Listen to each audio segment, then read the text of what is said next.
Pengen usaha pertanian Anda dikenal banyak orang? Nggak usah bingung. Promosikan usaha pertanian Anda dan Anda akan mendapatkan exposure yang besar.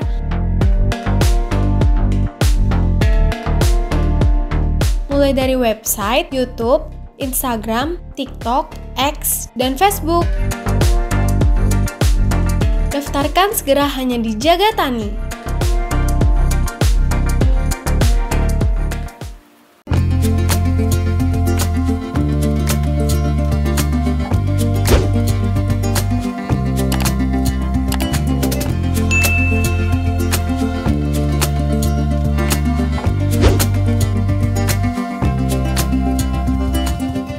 Assalamualaikum warahmatullahi wabarakatuh.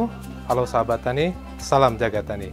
Perkenalkan, saya Abdul Latif dari Pesantren Pertanian Darul Falah, Ciampia, Bogor.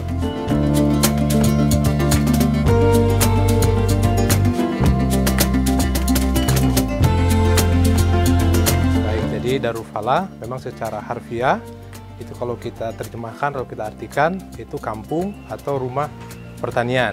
Nah, jadi kita ingin mengangkat masyarakat pedesaan, khususnya pemuda-pemuda desa yang usia sekolah. Kita tarik ke Darul Falah untuk kita didik, kita ajar terkait dengan teknologi pertanian. Harapannya setelah kita berikan ilmu pengetahuan tentang pertanian, kembali ke desa bisa menjadi motor atau penggerak di bidang pertanian.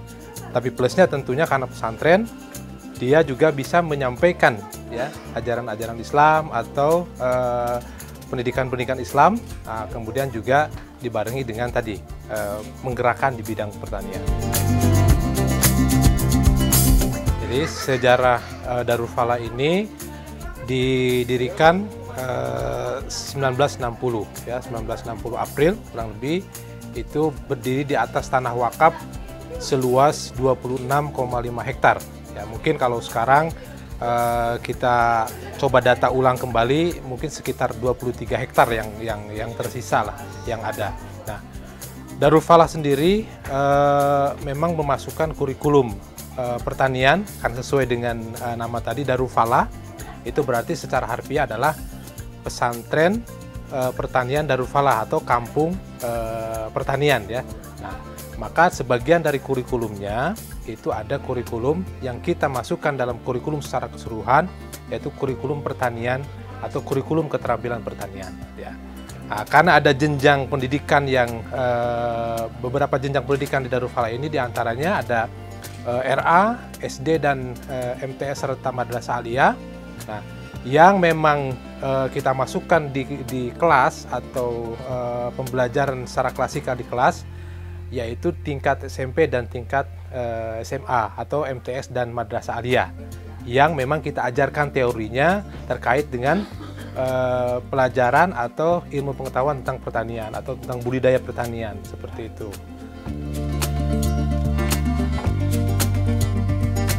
Tentunya karena kita kan mulai 93 itu kita bergabung atau mengadopsi kurikulum pemerintah, ya, maka ada beberapa jam-jam yang harus kita sesuaikan dengan kurikulum yang kita ampu dari kurikulum pemerintah. Porsi untuk pertanian di tingkat madrasah sanawiyah ini ada yang memang secara teori kita ajarkan di dalam kelas, tetapi ada yang secara langsung praktikum di luar kelas. Nah, yang di luar kelas ini para santri dimulai jam 6 sampai dengan jam 7 itu kita sebut proyek pertanian.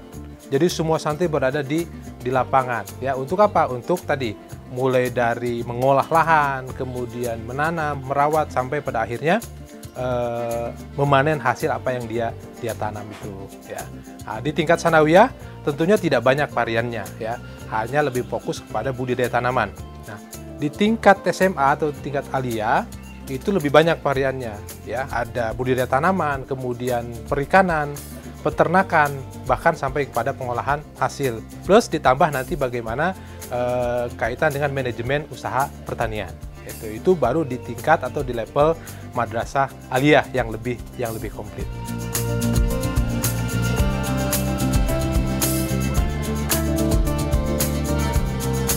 Salah satu di antaranya atau beberapa di antaranya Ya, karena kita punya unit usaha bisnis yang memang dia core-nya adalah bisnis, ya, artinya kalau bisnis kan berarti ada value ya, berorientasi pada keuntungan. Nah, santri kita berikan porsi waktu untuk belajar secara langsung di unit usaha, sehingga dia mengetahui atau memahami, oh begini kaitan dengan dunia usaha gitu ya. Sekaligus juga praktek secara langsung teknologinya di sana. Yang kita punya diantaranya ada peternakan, sekaligus juga dengan pengolahannya, yaitu yogurt, kemudian kultur jaringan, memproduksi bibit ya secara bioteknologi, kemudian juga ada perikanan. Nah seperti itu. Kemudian juga ada alumni-alumni yang kemudian dia secara berkesinambungan, berkelanjutan dari keilmuannya itu terus mempraktekkan setelah lulus itu pada bidang pertanian ya. Mungkin ada yang kemudian magang ke Jepang atau ada yang kuliah di bidang pertanian. Nah, kita undang biasanya atau mereka-mereka yang sudah berkiprah secara langsung, kita undang ke sini untuk memberikan motivasi kepada adik-adiknya kaitan dengan bahwa dunia pertanian itu tidak sejelek atau tidak serendah yang dibayangkan gitu ya. Tetap punya nilai-nilai yang sangat lebih dan bisa dibanggakan seperti itu. Our hearts beat to the city streets. We began to feel the fire. We rise like. Ya, betul sekali. Kalau berbicara tentang kaitan ketahanan pangan, nah sedikit mungkin saya ceritakan juga. Kita pernah juga ada kedatangan tamu lah dari Kemenhan ya. Nah juga concern nih. Jadi pertahanan negara itu kan salah satunya adalah pada ketahanan pangan. Nah Darufala ternyata sudah sedikit banyaknya juga berbuat tentang bagaimana menerapkan ketahanan pangan. Nah salah satu diantaranya ketika santri itu kemudian contoh ada santri aliyah kemudian dia beternak ikan lele. Ya, tidak besar, tidak porsi tidak skala bisnis lah, tapi mencukupi untuk dikonsumsi oleh santri sendiri. Santri memelihara sampai pada usia panen. Nah, tidak bingung si santri itu karena sudah ada pasarnya. Atau menampung kemana? Ke dapur santri, dibeli oleh pesantren. Nah, jadi dibeli oleh pesantren, kemudian kembali nanti dikonsumsi oleh santri. Sayuran pun juga demikian, tadi yang secara konvensional di lahan gitu ya, anak-anak nanam sayuran, ada kangkung, ada bayam, itu mencukupi. Bagaimana kekurangannya? Tentu kita akan membeli dari pasar yang ada. Tidak semuanya juga kemudian bisa ter-backup oleh hasil-hasil yang dipanen atau ditanam oleh santri. Baik, untuk tenaga pengajar tentunya disesuaikan. Kalau dia memang mengajar pada bidang pertanian, gitu ya, sebagian besar memang lulusan atau alumni dari Darufala itu sendiri yang sebelumnya dididik terkait dengan pertanian. Nah, ada juga yang berkiprah lebih lama di menjadi penyuluh pertanian, artinya dia lebih tadinya sudah berkiprah di lapangan, kemudian coba kita mintakan untuk mengajar sehingga tahu kan bagaimana kondisi perkembangan ya pertanian secara nyata di tengah-tengah masyarakat. Nah kalau di dalam kan ya hanya secara akademisi, secara keilmuan ya kita sampaikan, sesuai dengan mata pelajaran. Ya kalau umum ya berarti kita backgroundnya adalah dia lulusan umum. Agama pun juga demikian. Gitu, seperti itu.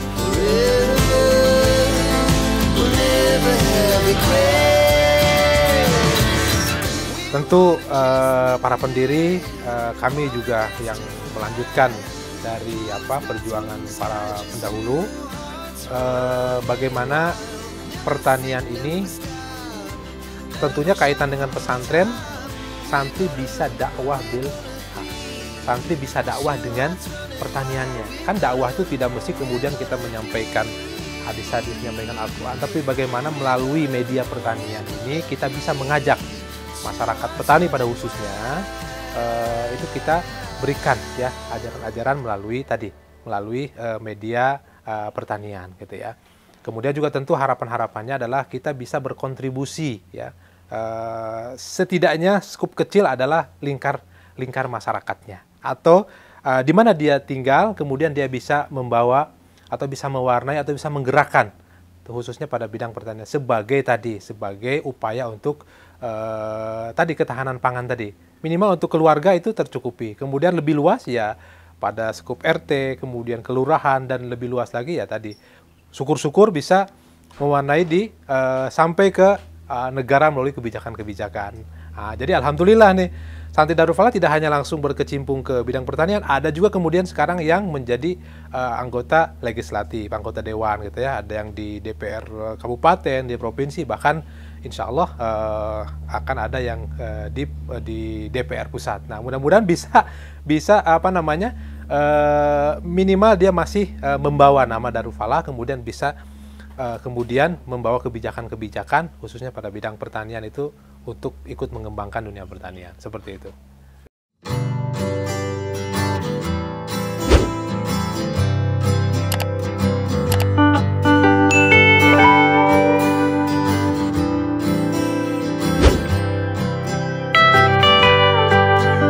Bismillahirrahmanirrahim. Assalamualaikum warahmatullahi wabarakatuh. Nama saya Fikri Pauji. Saya diamanatkan untuk mengelola unit pengolahan susu Darul Falah dan juga unit peternakan sapi perah Darul Falah. Kalau yang di sini dari olahan susu itu ada yogurt, ada susu pasteurisasi yang pakai rasa, kemudian juga ada kefir. Kefir itu semacam metodenya nggak jauh beda dengan yogurt pembuatannya.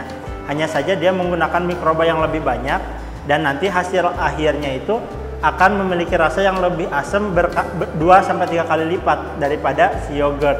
Nah, kemudian kalau ini, kefir ini adalah produk yang biasanya bisa digunakan untuk detox. Kalau misalkan kena racun atau apa gitu, jadi bisa mengonsumsi kefir.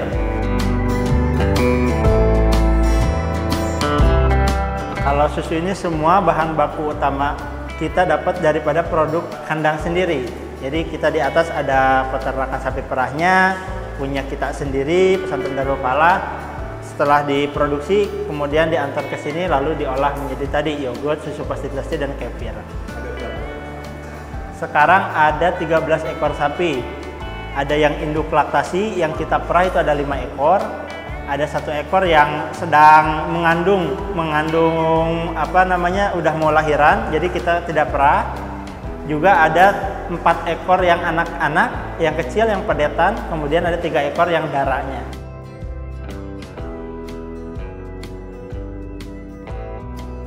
Karena kalau yogurt itu satu, metode pembuatannya tidak terlalu rumit. Yang kedua, saya sendiri masih mencoba untuk mengedukasi atau menyadarkan para konsumen agar beralih daripada minuman yang memiliki rasa yang bisa menyebabkan kadar gula tinggi dan lain sebagainya gitu kan, menjadi bergeser ke produk minuman yang lebih sehat gitu. Ya di sinilah yogurt gitu. Satu, pembuatannya lebih mudah, juga dia lebih bermanfaat gitu dari segi konsumen. Yang pertama kita lakukan pasteurisasi atau pemasakan. Nah, kita pemasakan sampai kalau kita menggunakan suhu 75 derajat. Kita diamkan selama 15 detik, ditahan suhunya, kemudian kita matikan. Nah, setelah itu kita coba dinginkan. Kita dinginkan hingga mencapai 40 sampai 45 derajat. Sehingga ketika setelah mencapai suhu tadi 40 derajat, kita bisa inokulasi bakteri atau tanam bakteri. Bakterinya biasanya kita pakai 2 jenis, ada Lactobacillus bulgaricus dan Streptococcus thermophilus. Nah, setelah diinokulasi kemudian kita fermentasi. Itu terjadi biasanya 2 malam. Kalau kita 2 malam didiamkan, setelah itu baru kita panen, kita olah campur dengan larutan gula dan juga perasa, kemudian setelah itu dikemas.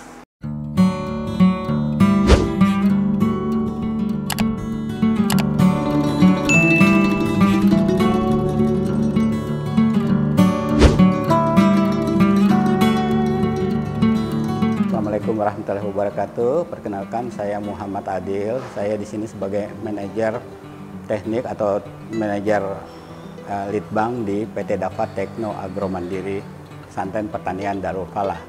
Perlu kita ketahui bahwa PT Dafa ini merupakan salah satu unit bisnis yang ada di Pesantren Pertanian Darul Falah.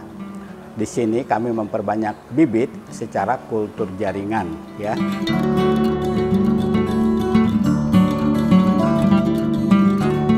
Kultur jaringan adalah salah satu metode perbanyakan tanaman yang dilakukan dengan cara mengambil bagian kecil dari tanaman.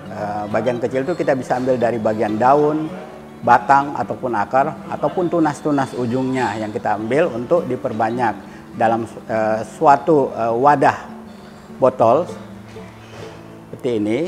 Nah, bagian kecil itu diharapkan nanti dapat bertumbuh, berkembang, kemudian kita bisa perbanyak. Ya, kita perbanyak. Jadi dalam botol ini dia beranak, kemudian kita pisah-pisahkan anakannya, kemudian dia akan beranak lagi, terus begitu sampai kita peroleh bibit dalam jumlah yang cukup besar.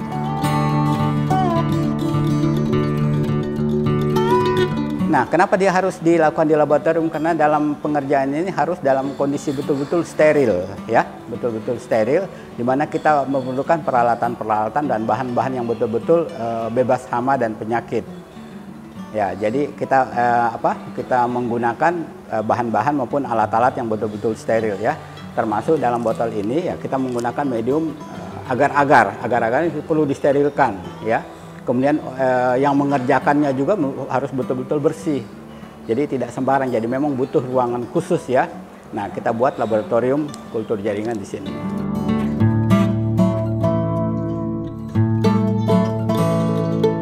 Nah, untuk di kultur jaringan sendiri yang sudah kami perbanyak itu awal-awalnya itu kita tanaman kentang, bibit kentang. Ya, bibit kentang yang kami perbanyak. Kemudian tanaman selain kentang adalah paling banyak kita pisang, ya. Nah, pisang dari semua jenis pisang yang sudah dirilis pemerintah telah kami perbanyak.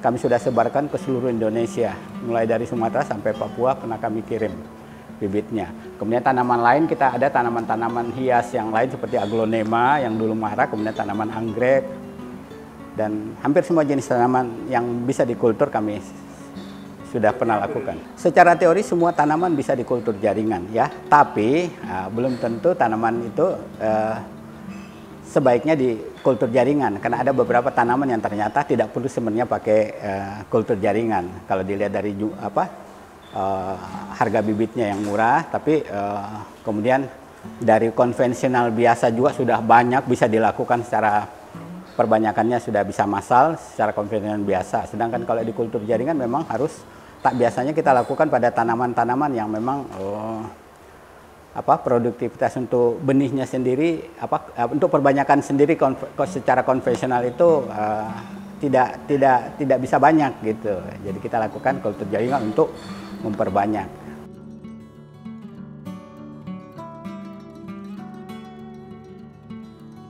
Nah, di sini sebenarnya laboratorium ini selain untuk dijadikan untuk komersil, ya, kami jual bibit tentunya untuk membantu pesantren.